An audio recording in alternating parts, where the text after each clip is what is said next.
زندگی پہ اگر غور کریں نا، جو حضرت آدم علیہ السلام سے آگے چلتی آئی ہے، تو بہرحال لوگوں نے اپنی محنت کے ساتھ، اس میں ریلیجن کا کوئی ہاتھ نہیں ہے، ریلیجن اس میں ملوث نہیں ہے، کسی دین مذہب نے انہیں یہ نہیں سکھایا، لوگوں نے اپنی محنت کے ساتھ ترقی کی ہے۔ چھوٹی چھوٹی مثالیں لے لیں، حضرت داؤد علیہ السلام نے کیا مشہور کام کیا تھا؟ قرآن حکیم میں 2 کام ہیں ان کے مشہور۔ نمبر 1، ان کی تلاوت۔ حضرت داؤد علیہ السلام کی تلاوت ایسے تھی کہ پہاڑ، چرند، پرند بھی ان کے ساتھ تلاوت میں شامل ہو جاتے تھے، اللہ کی ایسی تلاوت کیا کرتے تھے۔ اور دوسری، لوہے کو پگھلانا، یہ بھی تو بتایا نا، النہ الحدید، کہ یہ لوہے کو نرم کر کے پگھلاتے ہیں، اس کی کیا بناتے ہیں؟ وہ ہتھیار سے بچنے کے لیے جو ذرا بنتا ہے۔ حضرت داؤد علیہ السلام، جس کو ایک زمانے میں کہا جاتا تھا ایج آف آئرن، لوہے کا دور، تو یہ جو لوہے کو پگھلانا، یہ تورات، انجیل، زبور، قرآن میں کہیں لکھا ہوا ہے کہ لوہے کو کیسے پگھلایا جائے؟ اس کے کتنے طریقے ہیں؟ کہیں نہیں لکھا ہوا نا، اپنی محنت سے کی ہے۔ آگے چلیں، انجیل میں لکھا ہوا ہے کہ حضرت ادریس علیہ السلام نے کپڑے سینا شروع کیے تھے۔ یہ جو سلا ہوا کپڑا ہے، یعنی ایک کپڑا وہ ہے جو سلا ہوا نہیں ہوتا، جو آپ لے آتے ہیں دکان سے، پھر آپ درزی کو دیتے ہیں، اور وہ درزی صاحب اس کو مختلف جگہ سے کاٹ کے پھر سی کے آپ کو دے دیتے ہیں، یہ آپ کی شلوار ہے، یہ آپ کی قمیض ہے، یا یہ پینٹ ہے، یہ شرٹ ہے۔ تو ادریس علیہ السلام نے پہلی بار یہ مارکہ کیا۔ کیا مارکہ کیا؟ کہ انہوں نے کپڑے سینا شروع کر دیے، یعنی ایک طرح کے درزی۔ اس کے علاوہ بھی ان کو بہت سی باتیں پتا ہوں گی جو اللہ نے سکھائی ہوں گی، یہ والا کام اللہ نے نہیں سکھایا تھا۔ ٹھیک ہے، آگے چلیں۔ ایک ایسا واقعہ جو کہ قرآن مجید میں موجود ہے، حابیل اور قابیل کا واقعہ آپ نے سب نے سنا ہوگا۔ حضرت آدم علیہ السلام کے 2 بیٹے تھے، ایک کا نام حابیل، دوسرے کا نام قابیل۔ تو قابیل نے قتل کر دیا حابیل کو، سورہ مائدہ میں واقع ہے نا، قابیل نے قتل کر دیا حابیل کو۔ اب اسے دفنانا تو نہیں آتا تھا، تو اس نے کہاں سے سیکھا؟ ایک کوا تھا، کوے نے زمین کھودنا شروع کی، تو انہوں نے سیکھ لیا کہ اب دفناتے کس طرح ہیں، زمین کھود کے اپنے بھائی کو ڈال کے اوپر مٹی ڈال دوں گا۔ یہ بھی کسی کتاب میں نہیں لکھا ہوا، یہ تو قرآن بتا رہا ہے کہ ہم نے اسے سکھایا، یعنی اللہ نے سکھایا ایک کوے کے ذریعے۔ اور جو میں نے ابھی ایک آیت تلاوت کی تھی شروع میں سورہ بقرہ کی، وَعَلَّمَ آدَمَ الْأَسْمَاءَ كُلَّهَا، ہم نے، اللہ تعالیٰ کے بارے میں ہے، اللہ نے آدم کو تمام چیزوں کے نام سکھائے۔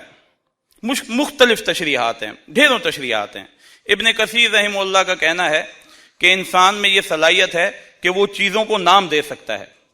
یہ مائک ہے، آپ خود اندازہ کریں، کسی نے پہلی دفعہ اسے مائک تو کہا ہوگا نا، کوئی تو ایسا ہوگا نا عظیم آدمی جس نے بیٹھ کے سوچ کے اس کا نام مائک رکھا ہوگا۔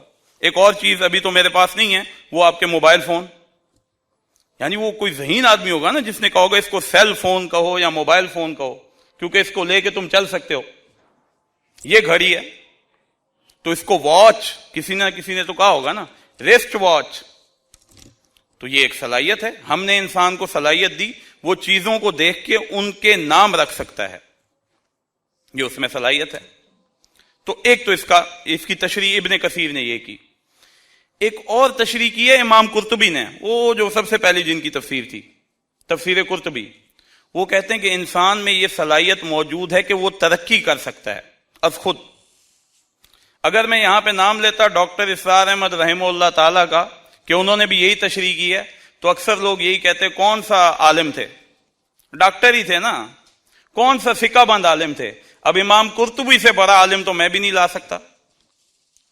ان کا کیا کہنا ہے جی کہ انسان میں صلاحیت ہے کہ وہ تجربے سے سیکھتا ہے، ترقی کرتا ہے۔ ڈاکٹر صاحب بھی یہی کہا کرتے تھے کہ انسان اپنے تجربے سے، آبزرویشن سے اس نتیجے پہ پہنچا ہے جس پہ آج ہے۔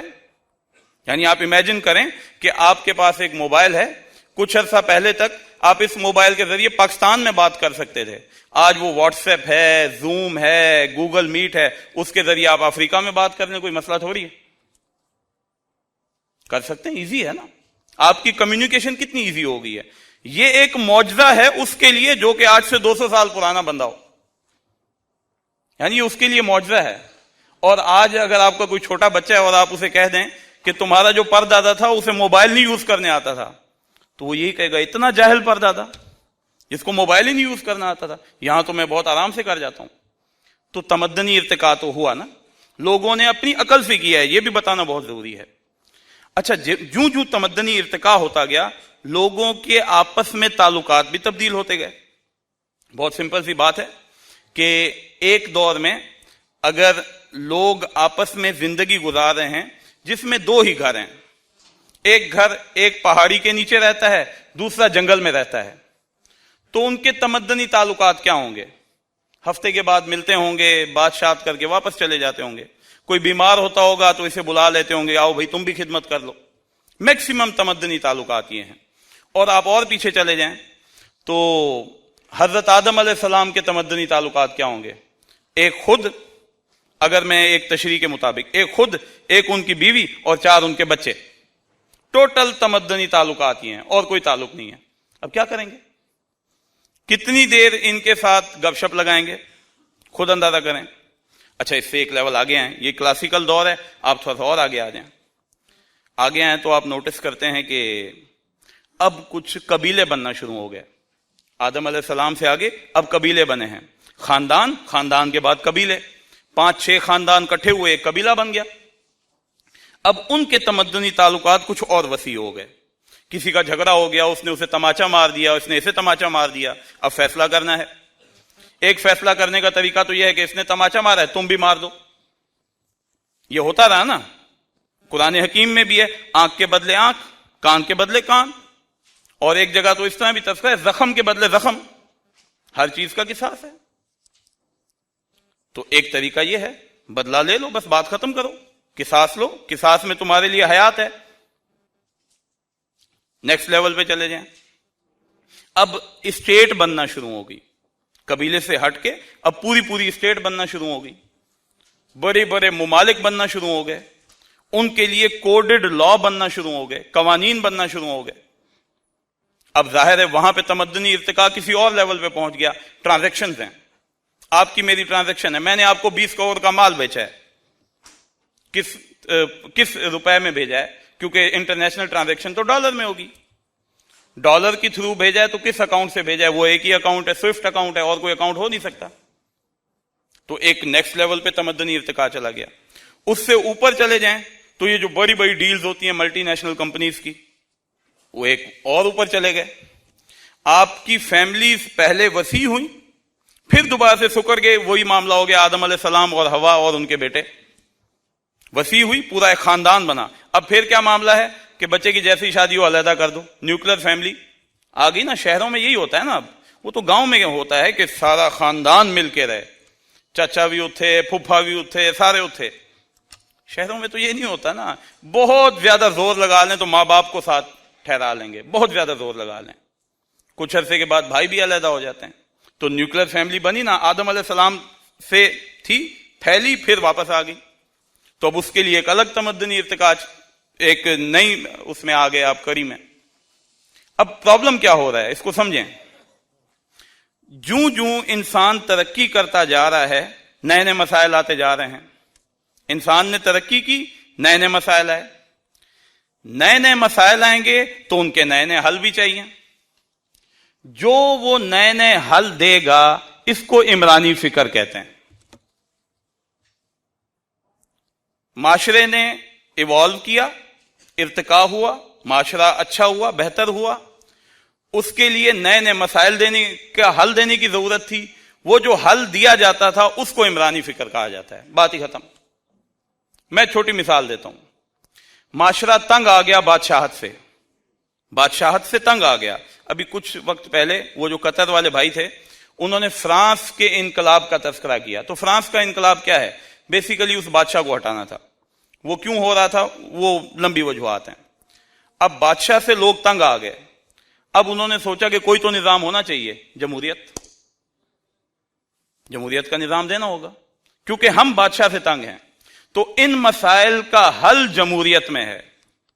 وہ آپ نے جملہ سنا ہے نا کہ بری سے بری جمہوریت کا حل بھی جمہوریت ہی ہے، بری سے بری جمہوریت کا حل بھی جمہوریت ہی ہے۔ تو ایک نظریہ آ گیا کہ نہیں آ گیا؟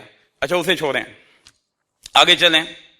روس میں مسئلہ اٹھتا ہے، روس کے دو گروہ ہیں، ایک بولشوک ہے ایک مونوشوک ہے، ان کا آپس میں مسئلہ اٹھتا ہے، اور ایک گروہ کا یہ کہنا ہے کہ تمام فساد کی جڑ جو ہے یہ معیشت ہے، اس معیشت کی وجہ سے ہم ذلیل و خوار ہو رہے ہیں، اس کیپٹلزم کی وجہ سے ہم ذلیل و خوار ہو رہے ہیں، تو اب اس کا حل ڈھونڈو۔ اس کا ایک صاحب نے پہلے ہی حل دے دیا تھا، کمیونزم، اس کے لیے اب ظاہر جدوجہد کی اور ایک نیا حل دے دیا۔ بات سمجھ میں آ رہی ہے نا کہ زندگی میں نئے نئے مسائل جنم لیتے رہے، کیوں؟ ارتقاء کی وجہ سے۔ ان کے حل کو ہم کیا کہتے ہیں؟ عمرانی فکر کہتے ہیں۔